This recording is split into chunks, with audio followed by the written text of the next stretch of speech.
Tindi ng init ng tag-araw ang damdamin ng ilan nating mga kababayan na matagpuan ang mga nawawala nilang kamag-anak. Dahil ang kanilang buhay parang disyerto na uhaw sa ulan kapag hindi nila nakapiling ang kanilang mga mahal sa buhay. Magandang gabi po. Ako si Jessica Soho at ito ang nag-iisang programa sa telebisyon na kaagapay nyo sa puspusang paghahanap. Sana'y muling makapiling.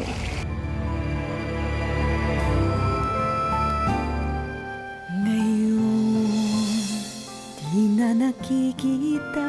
Araw-araw na po kami naghahanap. Natira na lamang ay alaala. Para akong kandila na waitress, unti-unti natutunaw. Tanging ko dasal. Hindi ka na makikita! Sana'y muli kang makapiling. Ngayong gabi sa Sana'y Muling Makapiling, ang mahigit 20 taong paghahanap ni Lionel sa kanyang ama.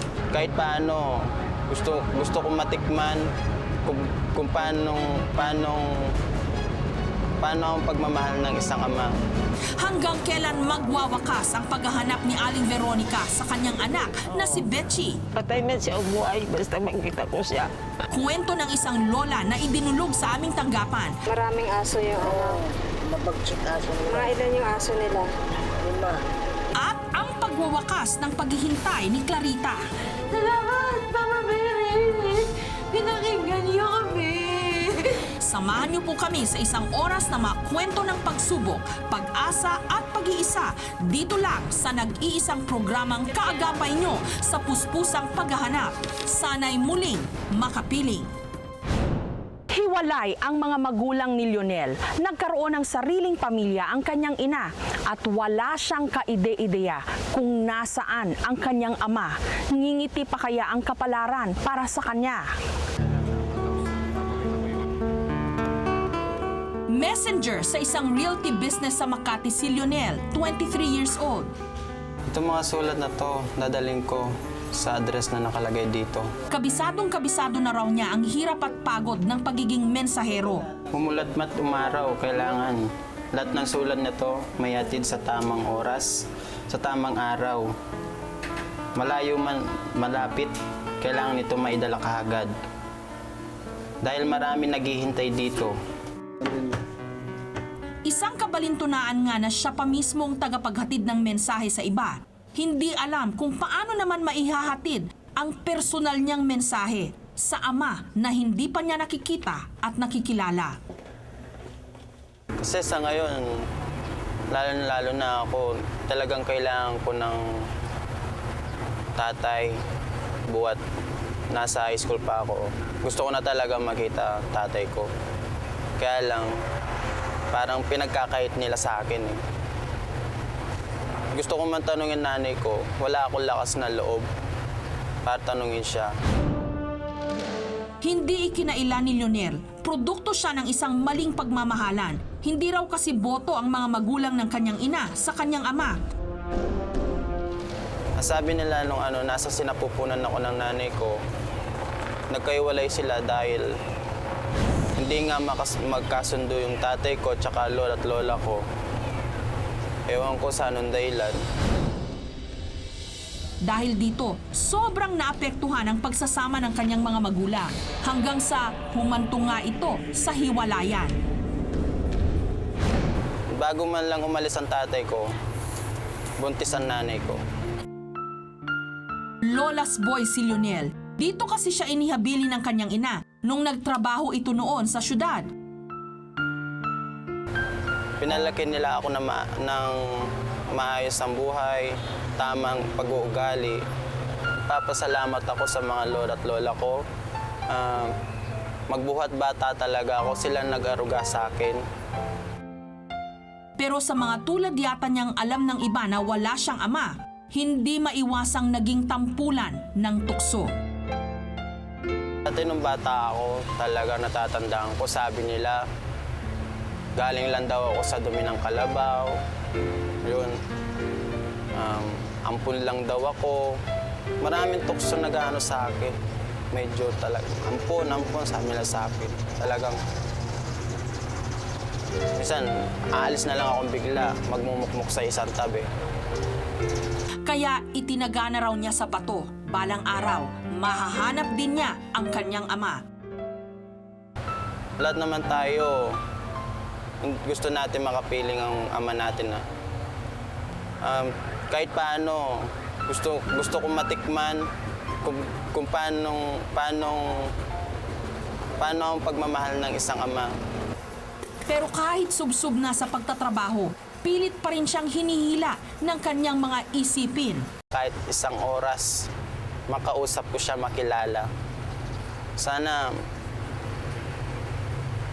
huwag niya ipagkait sa akin na hindi niya ako kilala, hindi niya ako, basta sana maisip niya talaga na may iniwan siyang anak. Pero sadya yatang binibiro si Lionel ng tadhana. Nagpatong-patong pa raw lalo ang pasanin niya. Nung mismong ang kanyang ina, bumuo na ng bagong pamilya.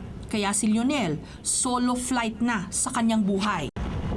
Tuwing gabi talaga nagdarasal ako. Kasama ko sa pagdarasal yung tatay ko. Sana man lang makita ko siya. Sana pagdating ng araw, ituro niya ang totoong daan para makita ko siya.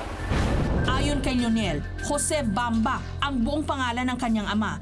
Halos kasing edad raw ito ng kanyang ina, lagpas 50 anyos na.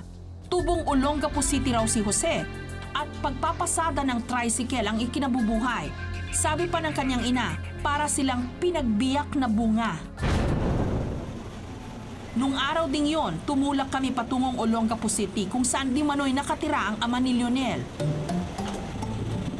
Positibo si Lionel. Ramdam daw niya, swerte na mismo ang lumapit sa kanya.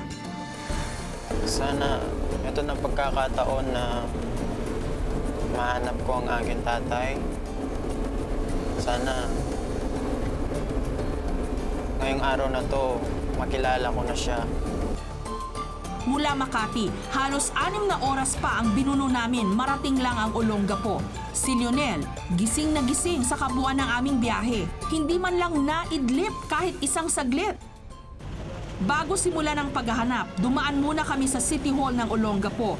Gusto kasi naming matiyak kung nakarehistro nga sa lalawigang ito ang kanyang ama.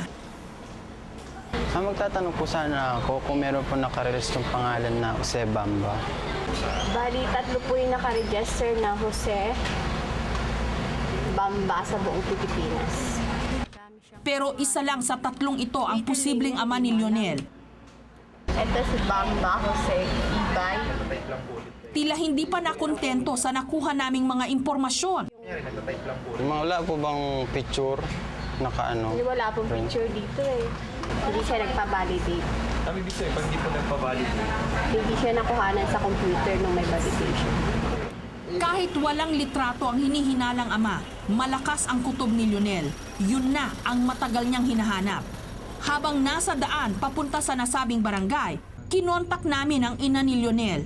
Tatanong ko lang, nang middle initial na Ibay. Ibay. Jose Bamba Ibay. Yung pinanganak siya sa Rosales, Pangasinan. Pero hiniling nito na wag na siyang idamay pa kung sakaling magkaroon ng aberya sa aming paghahanap. Si Lionel naman, magkahalong emosyon ang naramdaman. Masaya dahil makikita ko na siya makikilala. Malungkot. Hindi ko alam kung tatanggapin niya ako, kikilalanin niya ako. Pero bago tuntunin ang address na aming nakuha, sinadya muna namin ang barangay hall ng East Bahak-Bahak. Yung hinahanap mo yung tatay mo, Opo. Jose Bamba. Opo. Ang address na number 63 Fountain. Opo. rehistrado siya rito. Nagkaroon tayo ng kunting tsansa kung buhay pa siya. Ano. Kaya nga, dahil rehistrado siya. At isa pang balita ang nagpalakas sa loob ni Lionel. Kahawig kayo sa mukha niyo. Pati yung kapatid mong nasa Maynila, kahawig na kahawig mo. Milyado na yun. Siguro mga 56 years old na yun. Kasi edad ko siguro yan. Baka yun na nga ang tatay mo. Agad-agad, tinungo namin ang nasabing lugar kung saan daw nakatira ang ama ni Lionel. At dito namin nakilala si Efren, dating landlord ni Jose. Tatay mo si Bamba, si Manjo. Jose Yung palit Bamba. na nagka-tricycle. Tumira sa amin yun, tagal ilang taon. Para malaman ang lugar na kinaroroonan ngayon ni Jose, nagtanong-tanong pa kami. Sa ngayon po, saan po naninirahan po? Ang anak niya ito, hinanap niya magmula daw hindi pa nakikita. Diyan sa may Arduin. Arduin po. Anong doon sila nakatira ngayon? Wala na kaming inaksaya pang panahon. Agad naming tinungo ang paradahan ng mga tricycle. Pero iniwan muna namin si Lionel sa sasakyan. Naniniguro lang kami na hindi mabibigla ang kanyang ama sa hatid naming balita. J.A. Segovia po ako, taga QTV Channel 11. Dito na namin nakilala si Jose, ang ama na 23 taong kinasabikan ni Lionel. Meron po kasing lumatang. Ano po pangalan? Ang pangalan niya po ay Lionel Bamba. Siya po ang anak ko sa Tarlac. Bakit po? Anong pong problema? Nasaan po siya? Bali kasama po namin siya ngayon, tay. Gusto niya po kayong makita at makilala man lang daw po. Kung kumustahin daw po kayo. Hindi na namin binitin pa si Jose. Ramdam na rin kasi namin ang kanyang pananabik. Si Lionel naman, hindi na alintana kung nagmistula man siyang trespasser.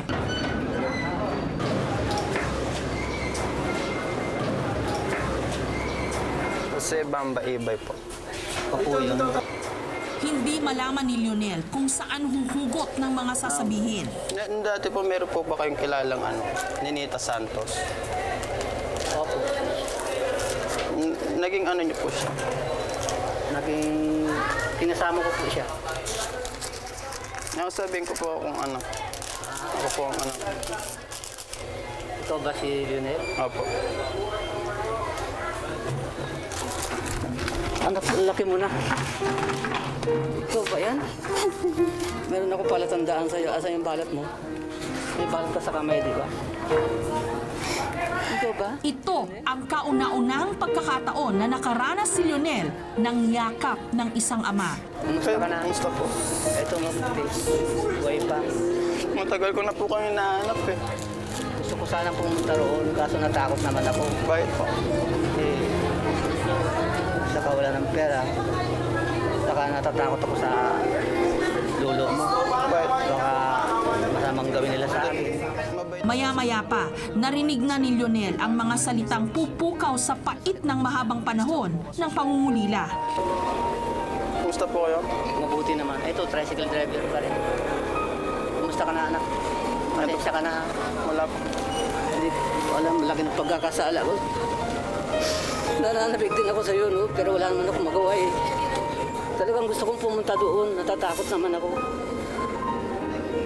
Agad nagpalitan ng contact numbers ang mag-ama. Sa pagkakataong ito, hindi na raw nila hahayaan pang maputol ang kanilang ugnayan. Kinakasama ko ngayon. Kumusta po? Mahigit 10 years na kami yan. Mula ng pinatubo. Ipinakilala pa nga ni Jose kay Lionel ang kinakasama niya ngayon. Parang nabanggit na kita. Kanya na. Pinikwento ka nga sa akin. At hindi na rin nila pinalampas ang mga sandaling yun. Isang souvenir shot ng kanilang pagkikita ang kanilang kinuhanan. Ang 23 taong pangungulila ni Lionel sa kanyang ama. Heto, natuldukan na. Napawi na raw kasi ang mga tanong na naglalaro sa kanyang isipan. Tinupad ng Diyos ang kahilingan ko. At least ngayon, magiging ano na ako sa buhay, kontento na ako. Ngayong nagkakilala na silang mag-ama, parang gusto na raw niyang maniwala na minsan, maski gaano pa kapait ang mga nangyari sa iyong buhay, ngumingiti at ngumingiti pa rin ang kapalaran.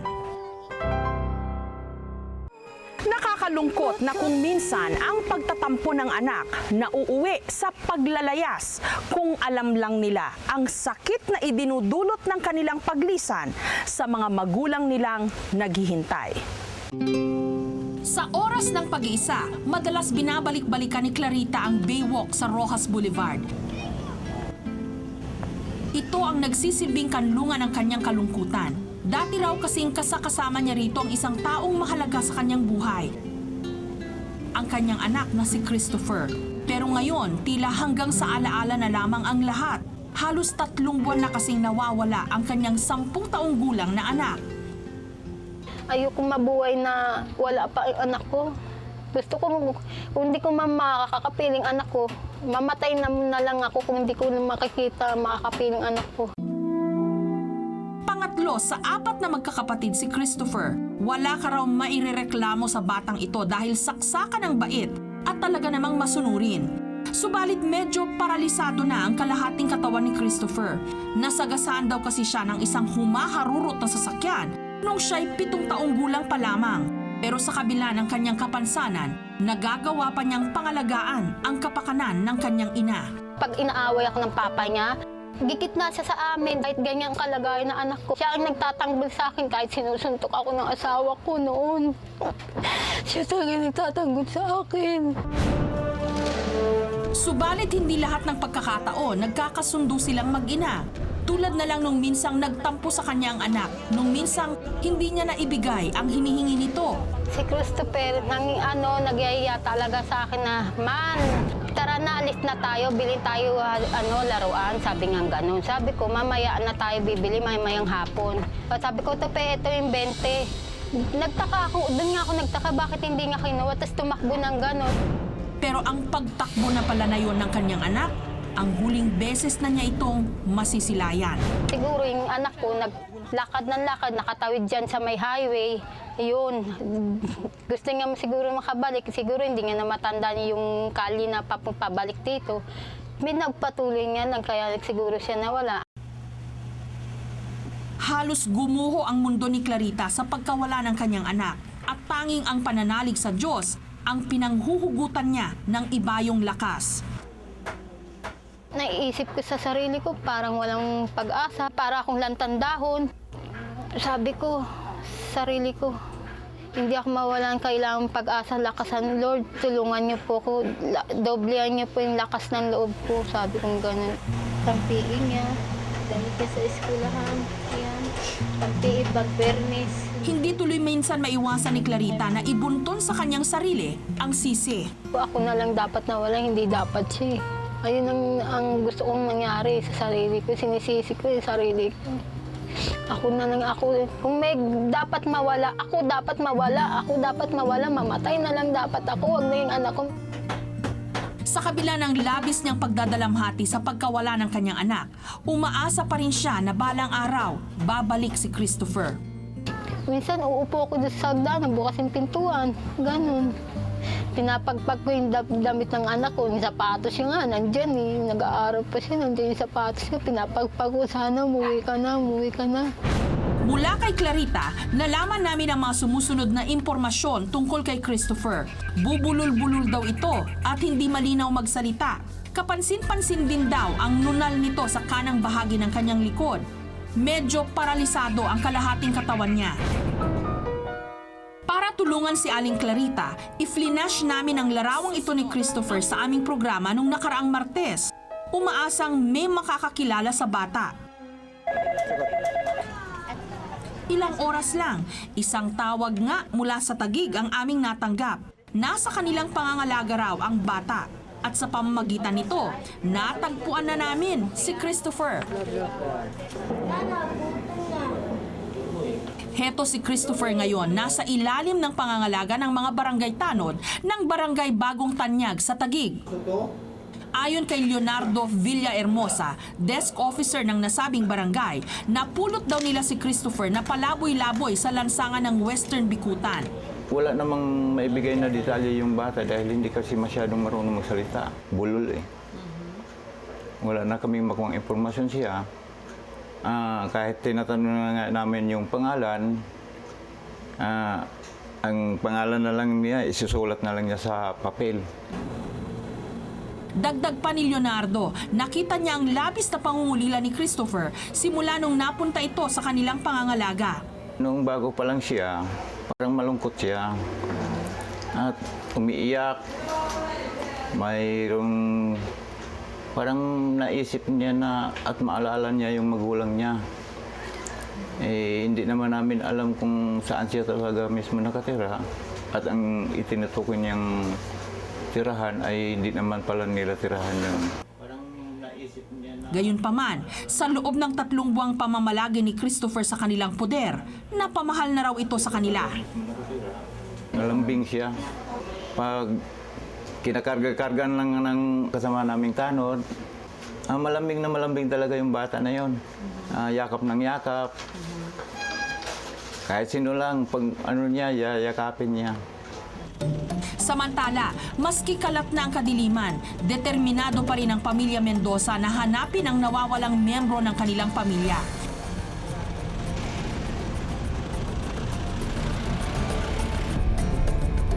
Hindi napigilan ni Clarita ang matinding emosyong namamahay sa kanyang puso. May pag-asa ako makita talaga anak ko. Yun ang pumapasok sa isip ko. Hindi naman natin tayo pinalad. Papadyos na lang namin at tapos hindi pa rin ako bibitaw. Walang kamalay-malay noon si Clarita na natagpuan na namin si Christopher at ilang sandali na lang magwawakas na ang kanyang pagdurusa. Hanggang sa... Ay, salamat! Ay, anak ko!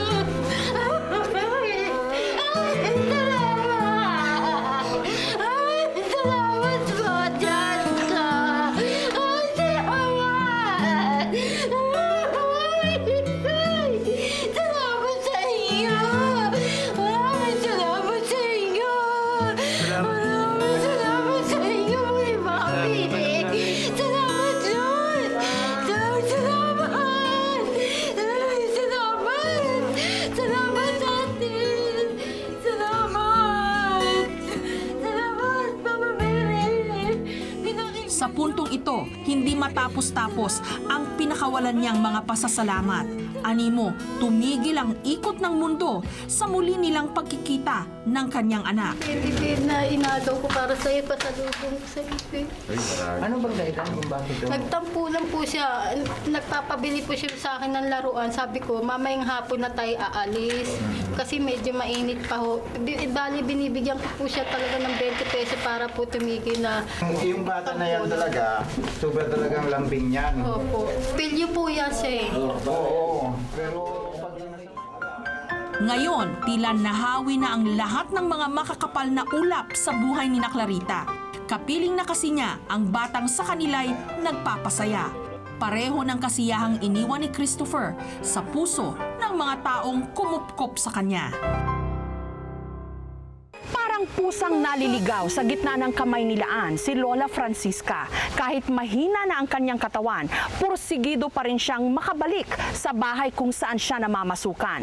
Wala siyang kamalay-malay na hindi lang basta-basta isang amo ang sa kanya'y naghihintay. Naglipa na pa rin ang mga abusadong driver sa lansangan. Narinig na natin ang iba't ibang klase ng panlalamang sa mga pasahero na ginawa na rin nilang racket. Ang masahol pa nito, ang ibang taxi driver nagiging mitya para mapahamak ang iba. Si Lola Francisca, 76 years old, isang kasambahay, halos isumpa niya ang mapagsamantalang taxi driver dahil naliligaw siya ngayon dahil dito.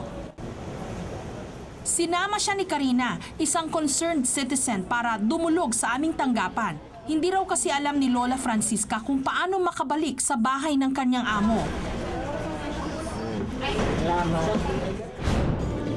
Kababalik lang ni Lola Francisca dito sa Maynila, galing sa Cebu. Pagdating ng pier, sumakay siya ng taxi para ihatid siya sa Pedro Hill.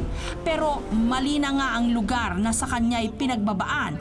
200 piso pa ang siningil sa kanya ng driver, doble sa dapat niyang bayaran. Ang masaklap pa rito, yun na lamang ang natitirang pera ni Lola Francisca.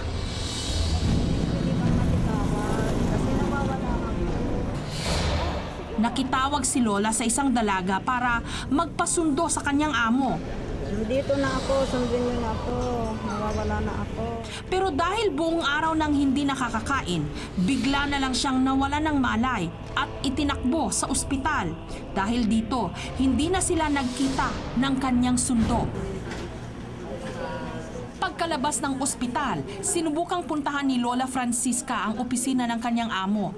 Pero tila nagtuloy-tuloy na ang kanyang kamalasan. Bumalik ako. Hindi ko nasunlaan kaya masama na pakiramdam.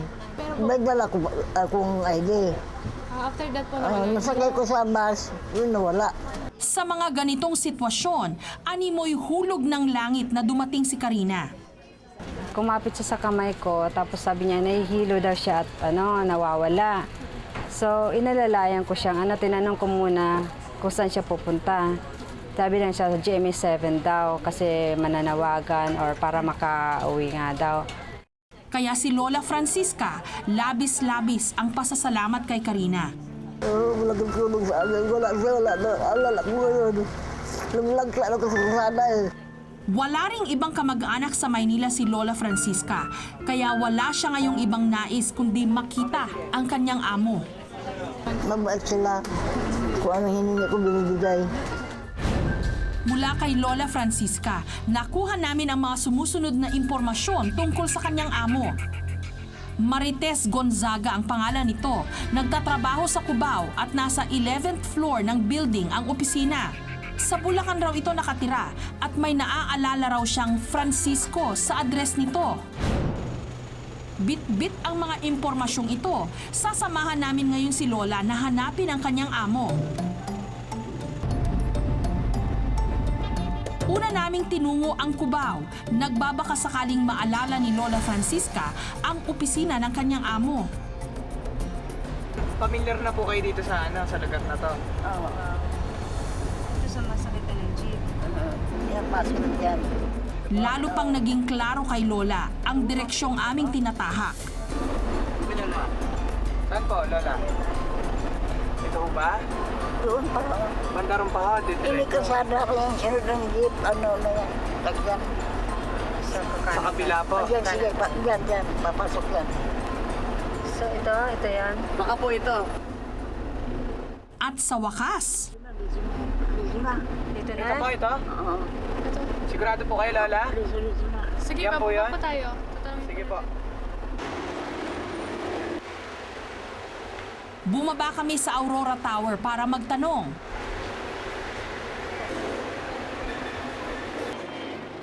Pagpasok pa lang namin, nakilala agad ng gwardiya si Lola. Umuwi na si ma'am. Sir, kilala niyo po si Lola? Nawawala siya. Pumaparito lang po sa taas yan eh. Wala na po siyang nakuha dyan sa taas. Wala na po, umalis na po sila. Hanggang alas 6 lang po sila kasi. Kumpirmado, dito nga nagtatrabaho ang amo ni Lola. Pero mukhang unti-unti pa ring lumalapit ang swerte kay Lola dahil may ilang mga pauwing empleyado ng Aurora Tower na nakakilala sa kanya. Hanggang isa mismo sa mga ito ang nagboluntaryong tawagan si Marites Gonzaga. Hindi sumasagot ng telepono si Marites, kaya si Lola kinakabahan na. Si Jason, alam niya ang bahay ni Ma'am Tess. Ay, anong bahay ni Marites? Oo, alam mo ba? 55 D or E Imperial Street, Cubao. Kahilera ng Grill Queen. Para masigurong makakauwi na si Lola Francisca sa bahay ng kanyang amo, pinakausap kami kay Jason, ang katrabaho ni Marites. Yes. Pwede niyo po ba kami samahan? Hatid lang po natin si Lola. Sige po. Sige po. Kasama si Jason, mabilis naming tinungo ang kalapit na apartment ni Marites. Namumukhaan ko si Lola. Actually, kina-accommodate siya ni Ma'am Tess. Ma'am Marites Gonzaga. Minsan pag parang tingin ko parang kinukok siya. Maya-maya lang, narating na namin ang nasabing apartment. Saan tumarensyo siya sa Bulacan eh? Ngayon? Oo. Sa narinig, tila nang hina si Lola. Hindi pa pala tapos ang kanyang paghahanap. Alam niyo ba yung address? Saan ang address sa Bulacan?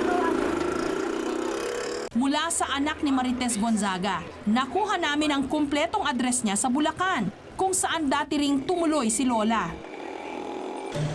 Hindi na kami nagpabukas pa. Binagtas na namin agad ang daan papuntang San Jose del Monte sa Bulacan. Nung nakarating na kami sa village kung saan nakatira si Marites, pinipilit na maalala ni Lola Francisca ang bahay na kanyang tinutuluyan. Lola, natanda niyo na yung lugar na to? Hindi pa rin? Maraming aso, marami. Maraming aso yung ano. Mabagsik aso nila. Mga ilan yung aso nila? 5. Yeah. Kahihinto pa lang ng aming van nang bigla na lang. Di ba pinasalubong kita? Ba't kayo nimatay? Pero bago pa man kami makababa sa aming sasakyan, si Marites na mismo ang sabik na sumalubong kay Lola Francisca. Nasaan ang gamit mo? Iniwan sa may kubaw, meron din sa Palaw.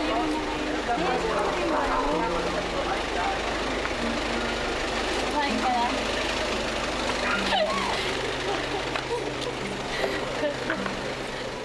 Ano nangyari sa'yo? Sa loob ng kanyang bahay, ikinatuwa namin na tila hindi isang amo ang nasiyahan sa muling pagdating ni Lola. Bagkus, tila isang anak na labis na nag-alala sa pagkawala ng kanyang nanay-nanayan. Ano ako na, nisipin nila sa hospital. Di ba pinasalubong kita? Actually, kilala na sa building si nanay. Pag dumarating siya doon, sabi niya, ano yan, ampon ni Mong Marites. Ako, officer ako sa President Manuel Rojas. Si Marites, hindi maubos-ubos ang kwento tungkol kay Lola. Nakilala raw niya ito nung hawakan niya ang kaso ng mga squatter na naghahanap ng kanilang resettlement area. Sa isa sa mga pamilyang yon, nakikitira si Lola Francisca. Nung ginigiba na yung mga bahay, umiiyak siya kasi wala siyang titirahan. Sabi ko kay nanay, nanay, dito ka na sa akin sa Bulacan. At kinupkup na nga niya si Lola Francisca. Yun na rin daw ang simula para pahangain siya ng kakaibang kasipagan ng matanda. Sadyang napamahal daw sa kanya si Lola dahil ito ang naging inspirasyon niya para malagpasan ang matinding pangungulila sa pagpanaw ng kanyang sariling ina. Nung mawala si nanay, parang very traumatic sa akin. Tapos nakita ko nga siya, ito, sabi kong gano'n. Tapos malaking bagay sa akin, parang finding her was parang therapy for me. Pag uuwi ako, ayun, may dinadala na naman ako na pasalubong, kaya yung gamot. Ang importante sa akin ay malaman niya na meron siyang bahay. I wanted to give her a home, a normal parang family life. Maraming salamat. Nung paalis na kami, si Lola naging emosyonal sa pagpapaalam kay Karina. Thank you. Nandito na kayo sa Salamat na nga. Ito na ang hirap ko eh. Siya ako nalapitan. Pero si Karina, kontento nang nakita na nasa mabuting kamay na si Lola Francisca. Masaya kasi napiling na niya yung yung kumupkup sa kanya. Maraming salamat Panatag ang aming kalooban na iniwan si Lola Francisca kay Marites dahil sa wakas, nakabalik na ang matanda, hindi lang sa kanyang pinagtatrabahuhan, kundi sa maituturing niyang tahanan.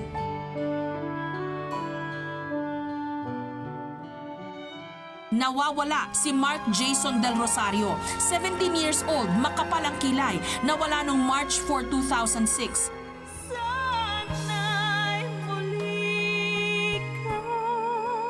Susunod, hanggang kailan magwawakas ang paghahanap ni Aling Veronica sa kanyang anak na si Betchy?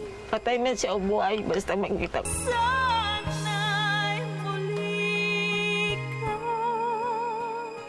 Kulam ang itinuturo ni Aling Veronica na tumupok sa katinuan ng kanyang anak na si Betchy. Pero kung sino man ang kumulam kay Betchy, hindi na siya interesadong malaman pa. Ang mahalaga, mahanap muna niya ang kanyang nawawalang anak. Impyerno kung ilarawan ni Aling Veronica ang kasalukuyan niya ngayong pinagdaraanan. Mahina na nga ang kanyang katawan, tila naninikip pa ang kanyang kalooban. Nawawala kasi ang kanyang anak na si Betchy na may kapansanan pa man din sa pag-iisip. Nawala si Elizabeth. Nagkaroon ako ng sakit sa puso. Sakit ng baywang ko. Lahat na lang masakit sa akin. Hindi ako makatulog.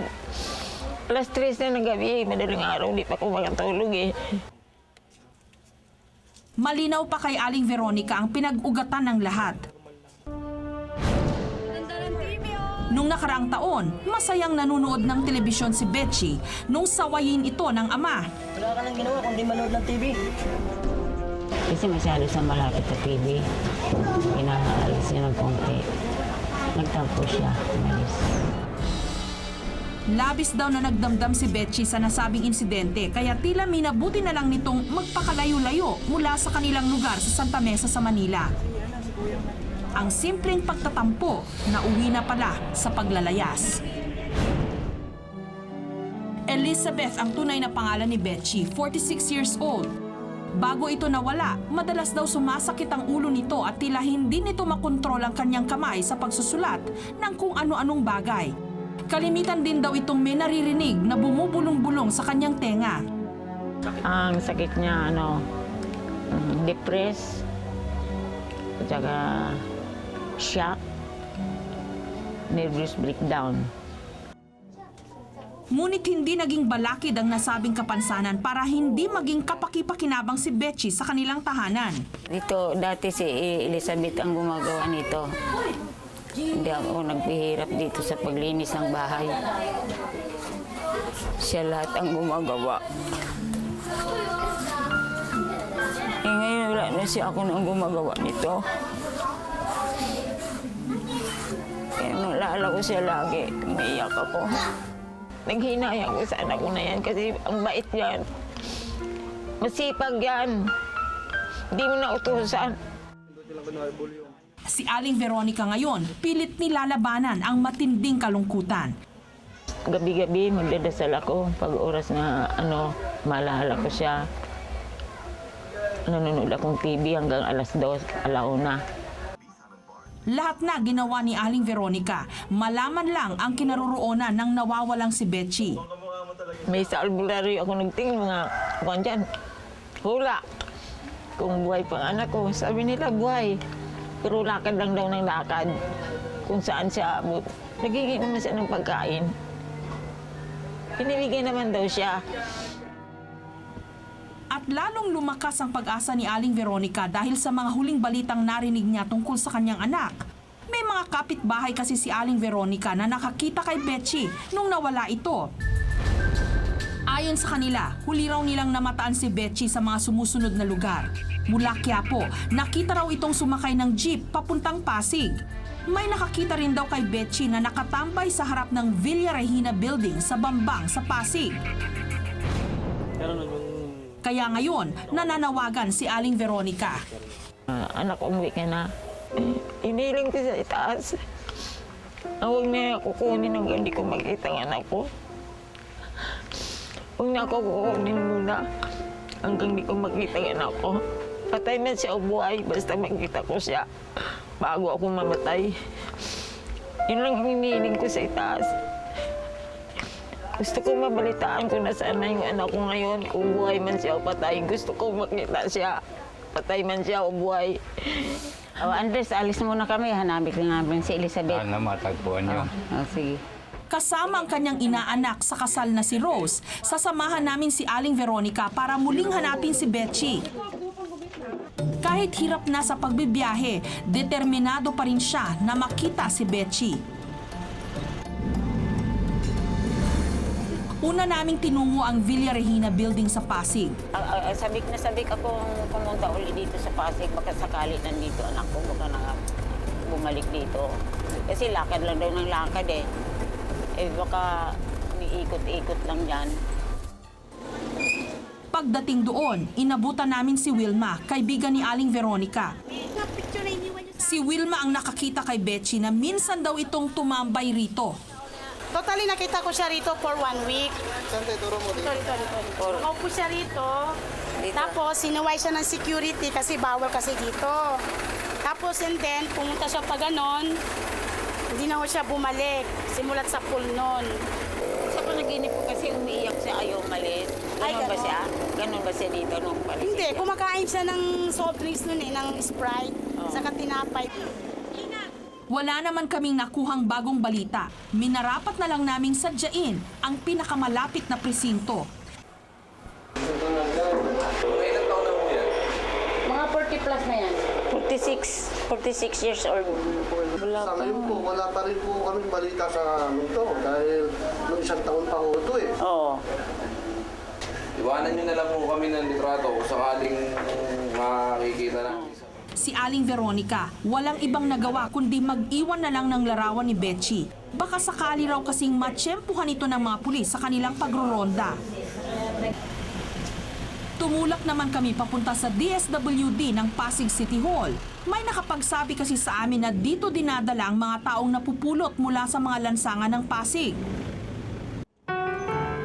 May ilang palapag din ng hagdanan ang inakyat ni Aling Veronica, ngunit hindi niya inalintana ang pagod. Pilit inihahakbang ang mga paa, umaasang sa ilang saglit lang, mabubungaran na ang kanyang anak.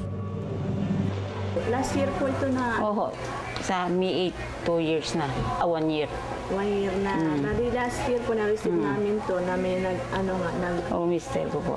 Lista ko na lang po pangalan nyo, tsaka address niyo para ako sakaling may mag-ano sa amin, may mag-endorse sa amin ng sa kanya dito. Kontakin na lang po namin kayo uli. Sa ikatlong pagkakataon, bigo na namang nilisan ni Aling Veronica ang lugar na pinagtanungan. Sa mga loob ko, sakit ang umiiyak ka sa loob. Masakit ang ulo mo, ganun. Ngayon, ganun ang naramdaman ko. Sana mangyayari makita ko na yung anak ko. Palubog na ang araw nung nakarating kami sa aming huling destinasyon, ang Sanctuary Center sa Mandaluyong. Lahat daw kasi ng mga napupulot na babaeng may kapansanan sa pag-iisip, dito dinadala. Parang sirang plaka na namang inulit ni Aling Veronica ang pagkukwento tungkol sa kanyang anak. Ito po. Ay, paglilingkod ko sa'yo. Ito pong anak kong nawawala. Baka sakali kung nandito siya. Ilang taon na mo siya? 46 po. 46? Anong pangalan? Elizabeth Enriquez. Elizabeth Enriquez. Opo.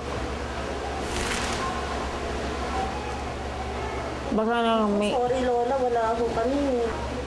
Basta yung may palatandaan po itong may pilay sa kaliwang kamay. Lola, isusulat ko ho dito yung pangalan niya. Opo. Para halimbawa kung may magdadala ho dito sa kanya, makontak namin kayo. Opo. Tapos na ang isa na namang araw ng paghahanap. At dahil madilim na, wala nang ibang nagawa pa si Aling Veronica kundi ang umuwi. Ngunit kahanga-hanga siya dahil sa gitna ng kadiliman, maaaninag pa rin sa kanya ang liwanag ng pag-asa. Balang araw, magkikita silang muli ng kanyang anak. Kahit na hindi natin natagpuan yung anak ko, maligaya na rin ako dahil naghanap tayo ng mabuti sa kanya. Nagsisikap tayo na para makita siya. Sana nga may awa si taas makita natin sa huli. Hindi tayo bibigyan ng Panginoong Diyos ng mga pagsubok na hindi natin kayang lagpasan. Kaya't dapat magpakatatag dahil pagkatapos ng bawat unos, muling sisilip ang araw. Magandang gabi. Ako po si Jessica Soho. Sana'y makapiling namin kayong muli sa susunod na Martes dito lang sa nag-iisang programa sa telebisyon na kaagapay nyo sa puspusang paghahanap. Sana'y muling makapiling. Nakikita ang nakasanayang kasama, naiwan ay pangungulila, natira na lamang ay alaala.